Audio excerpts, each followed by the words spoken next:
주님의 사랑 감사해요.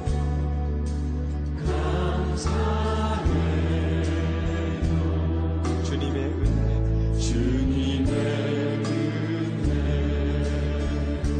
목소리 높여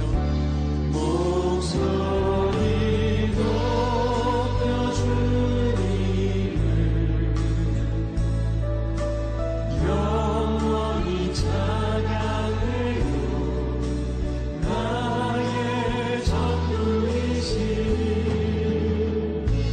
나의 주님. 다시 한번 감사해요. 주님 감사해요. 주님의 사랑 감사해요. 감사해요. 주님의 은혜 목소리 높여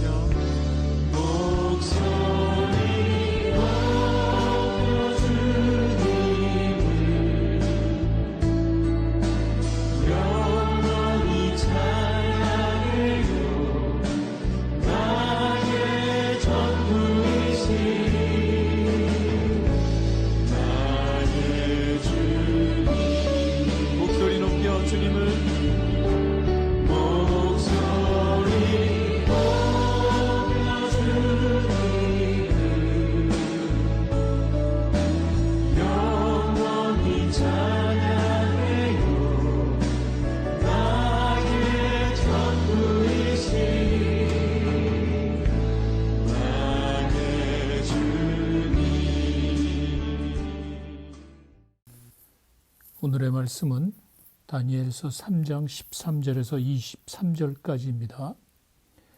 느부갓네살 왕이 노하고 분하여 사드락과 메삭과 아벳느고를 끌어오라 말하매 드디어 그 사람들을 왕의 앞으로 끌어온지라. 느부갓네살이 그들에게 물어 가로되 사드락 메삭 아벳느고야 너희가 내 신을 섬기지 아니하며 내가 세운 금신상에게 절하지 아니한다 하니 사실이냐? 이제라도 너희가 준비하였다가 나팔과 피리와 수금과 삼현금과 양금과 생황과 및 모든 악기 소리를 들을 때 내가 만든 신상 앞에 엎드려 절하면 좋거니와 너희가 만일 절하지 아니하면 즉시 너희를 맹렬히 타는 풀무불 가운데 던져 넣을 것이니 능히 너희를 내 손에서 건져낼 신이 누구이겠느냐 하니 사드락과 메삭과 아벳느고가 왕에게 대답하여 이르되 느부갓네살이여 우리가 일에 대하여 왕에게 대답할 필요가 없나이다. 왕이여 우리가 섬기는 하나님이 계시다면 우리를 맹렬히 타는 풀무불 가운데서 능히 건져내시겠고 왕의 손에서도 건져내시리라.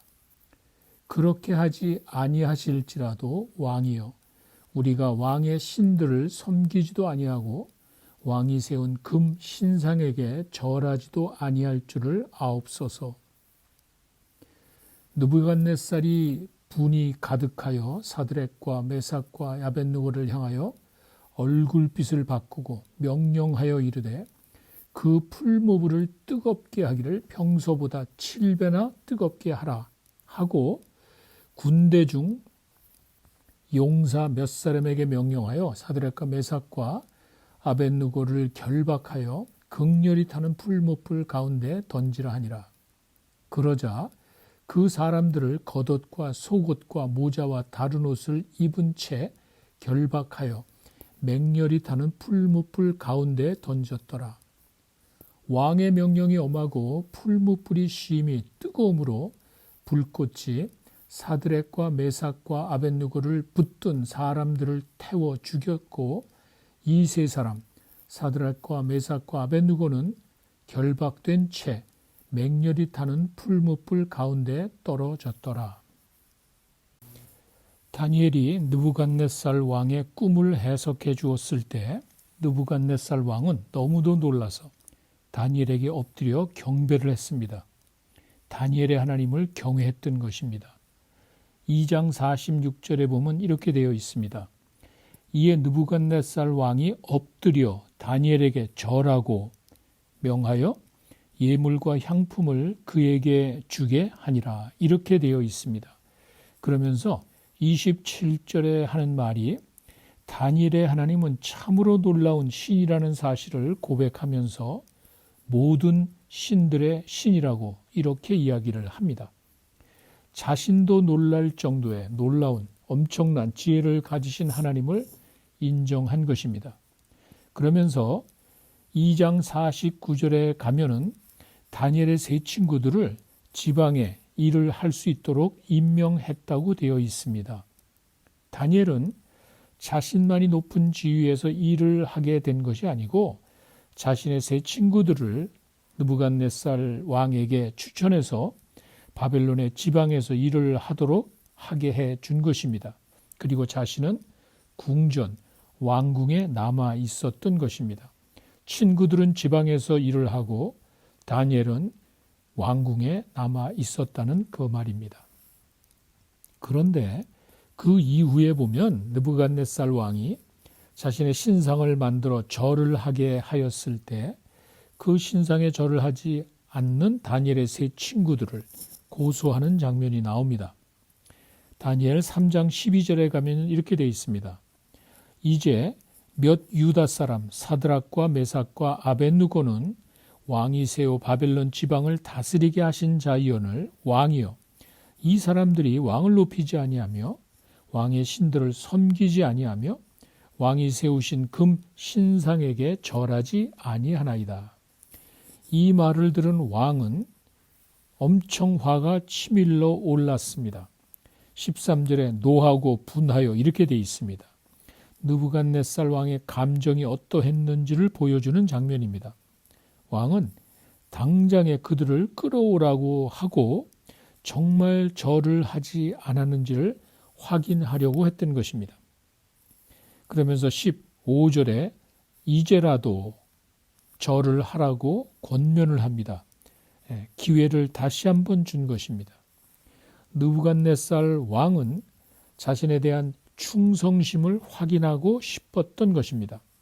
자신이 그들을 포로 잡아온 이후에 왕궁에 살게 하고 지금은 지방 행정관으로 일을 하게 해 주었기 때문에 당연히 자신을 위해서 일하고 당연히 자신에게 충성할 것을 기대했던 것입니다. 그러면서 하는 말이 능히 너희를 내 손에서 건져낼 신이 누구냐 이렇게 이야기를 합니다. 이것은 하나님을 향한 도전을 말합니다.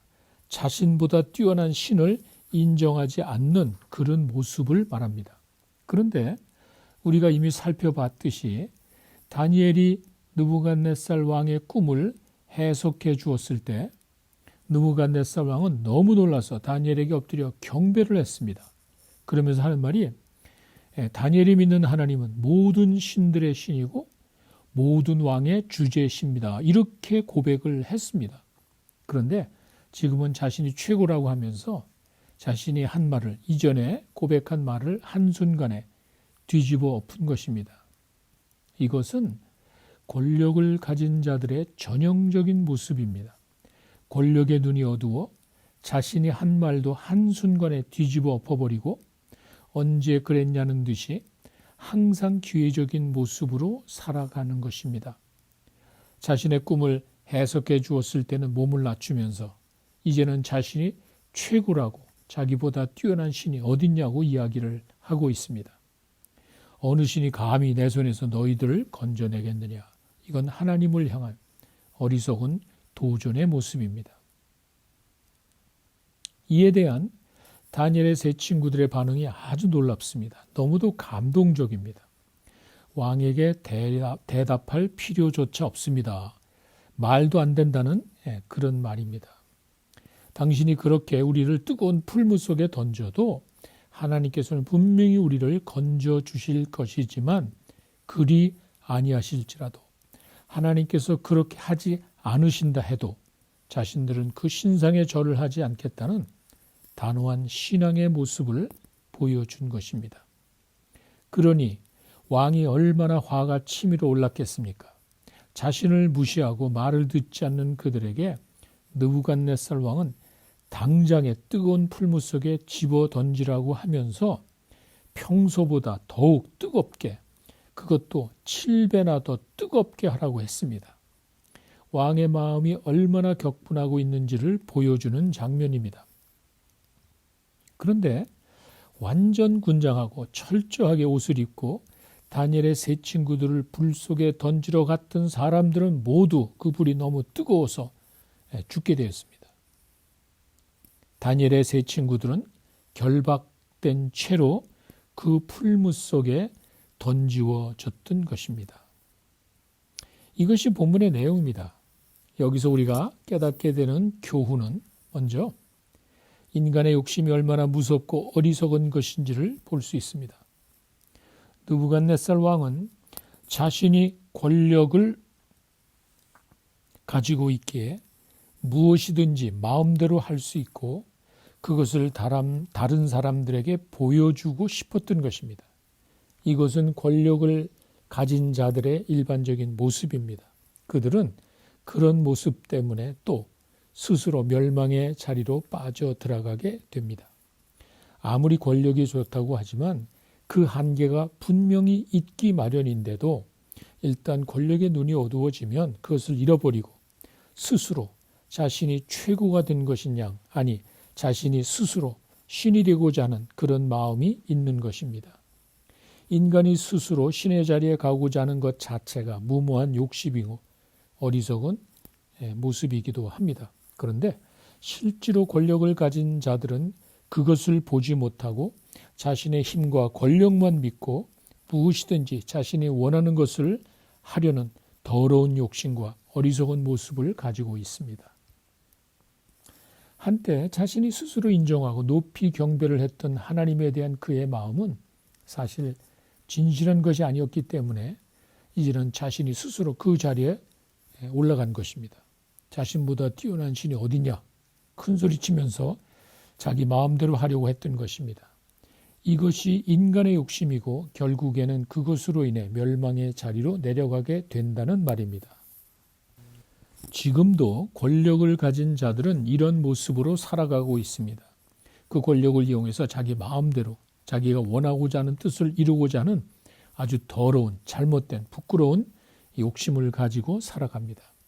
이것은 인간이 신이 되고자 하는 마음과 같이 참 어리석고 또 그로 인한 결과는 피할 수 없게 된다는 사실을 우리는 역사를 통해서 보게 됩니다.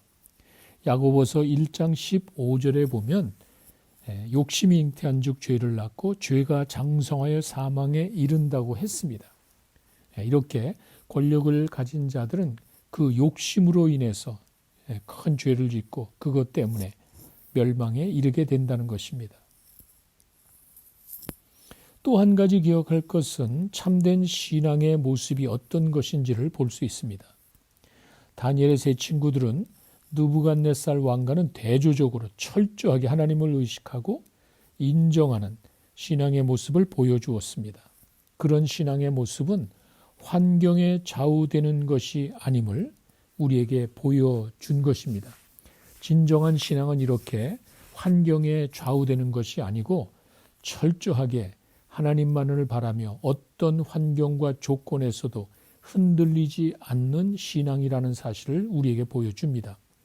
이들의 신앙을 구약에 나오는, 아니 성경에 나오는 가장 뛰어난 신앙인의 모습으로 보는 이유가 바로 그것입니다. 그리 아니하실지라도 이런 신앙의 모습은 정말 찾아보기 어렵습니다. 내가 원하는 대로 되지 않는다 할지라도 혹은 내 뜻대로 되지 않는다 할지라도 하나님을 향한 신앙을 포기하지 않겠습니다.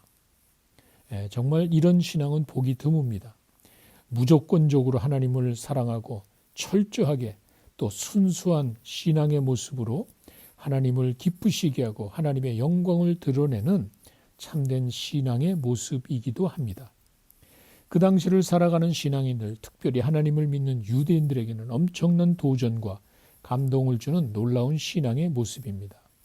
실제로 다니엘의 세 친구들은 죽기로 작정을 한 것입니다. 신앙을 포기하거나 타협하기보다는 차라리 죽겠다는 단호한 신앙의 결정이라는 말입니다. 그들이 실제로 뜨거운 풀무 속에 던져졌다는 사실이 그것을 입증해 줍니다. 어느 정도 신앙의 삶을 살아가면 하나님께서 도와주시겠지 하는 마음이 우리에게도 있습니다. 그러나 실제로 아무 일이 일어나지 않을 수도 있습니다. 그리고는 눈앞에 있는 그 어려운 환경의 희생물로 어려움을 겪게 되는 그런 일들이 종종 우리에게 있습니다. 이것이 나를 부인하는 모습이고 나를 겸손하게 비우는 신앙의 모습이기도 합니다. 무엇보다도 하나님의 역사를 이끌어내는 순수한 신앙의 모습이기도 합니다. 그리 아니하실지라도 끝까지 하나님을 향한 믿음을 잃지 않는 그런 신앙의 모습을 말합니다. 오늘 하루도 힘든 삶이 우리 눈앞에 있지만 그리 아니하실지라도 신앙을 포기하지 않고 살아가겠습니다. 고백하며 사시는 여러분들이 되시기를 간절히 바랍니다. 이제 함께 기도하는 시간을 갖겠습니다. 먼저 주신 말씀을 기억하면서 기도하시기 바랍니다. 아무리 삶이 힘들고 고통스러울지라도 하나님을 향한 흔들리지 않는 굳건한 믿음을 가지고 살아가게 해달라고 기도하시기 바랍니다.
두 번째, 코로나 사태를 위해 기도하시기 바랍니다.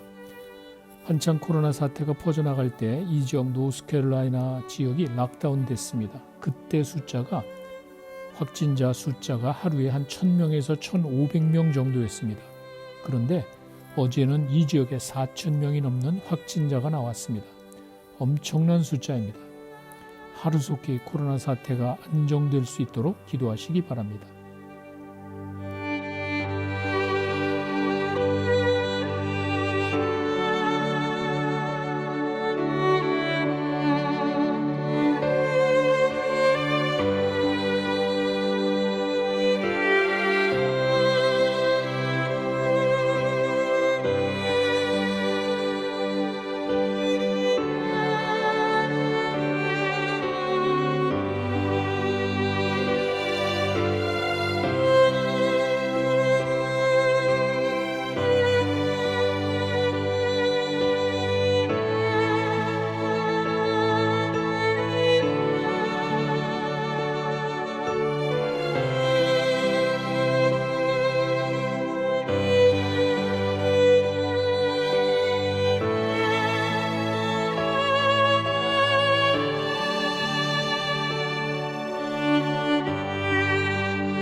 세 번째, 한 해를 되돌아보며 감사 기도를 하시기 바랍니다. 감사는 환경이 아니고 우리의 마음에서 나오는 것입니다. 어려운 환경이지만 진정한 감사로 하나님께 영광을 돌리는 여러분들이 되시기를 바랍니다.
이제 주님 가르쳐 주신 기도로 마치겠습니다.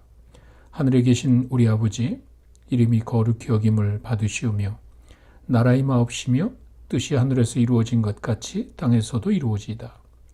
오늘날 우리에게 일용할 양식을 주옵시고 우리가 우리에게 죄 지은 자를 사하여 준 것 같이 우리 죄를 사하여 주옵시며 우리를 시험에 들게 하지 마옵시고 다만 악에서 구하옵소서.